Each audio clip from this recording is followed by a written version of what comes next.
Yeah! Good afternoon mga kabukid, mga idol. Ngayon, harvestin na natin yung kauna-unahan tanim ko nung simula nung lumipat ako dito.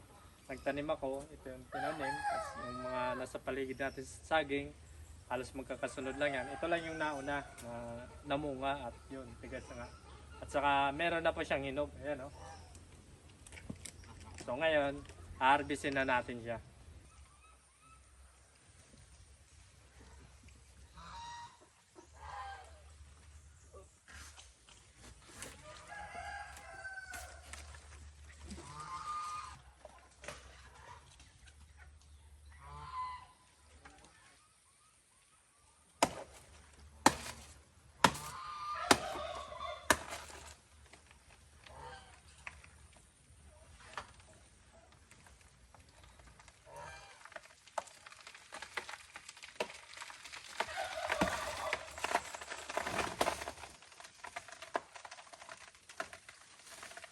Good.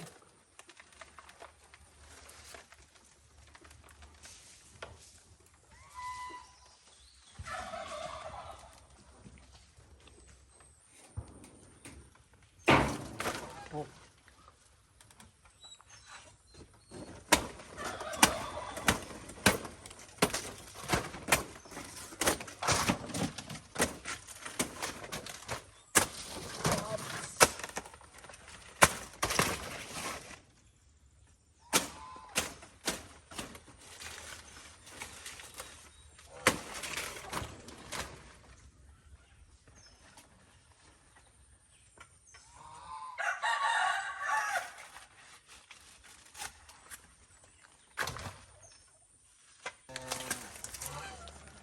Ayan, oh.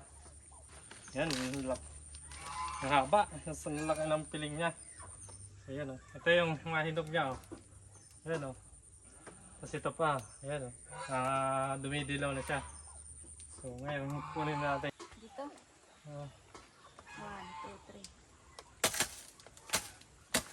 2, 3. Yeah! Bigat ko.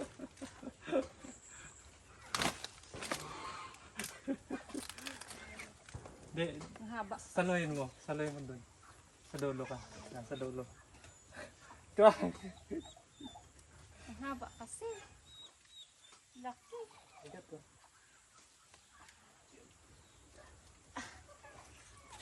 Kaya mo?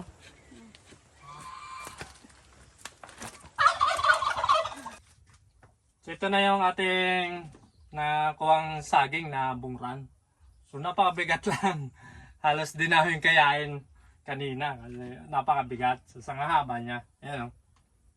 Ayan o. Sa lalaki ng piling niya, yung piraso niya. So yun, nung binuot namin, nagsipaglaga na kahit hindi pa siya dilaw na dilaw, hinog na po siya. Ayan o. Sadya na po siyang napuputol kasi sobrang bigat ng isang piraso. Napuputol na siya dito sa pinakapuno niya. Ang bigat, kaya yun, paglaglaga na sila. Yan o, napakalaki ng mga piling niya. Yan o.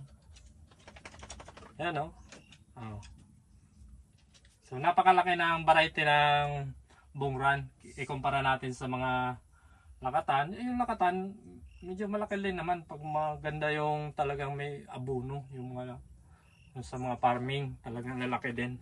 Pero pag dito sa bukid, yung mga normal lang tanim, yun, mas malaki talaga itong bungran. Makakatikim na tayo ng ating kauna-unahang tanim dito sa ating bahay kubo.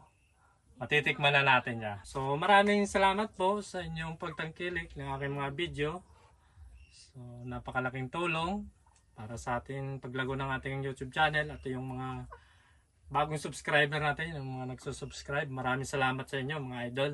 So napakalaking tulong ang mga suportang ginagawa nyo sa akin. So yan, maraming salamat po and God bless na lang po.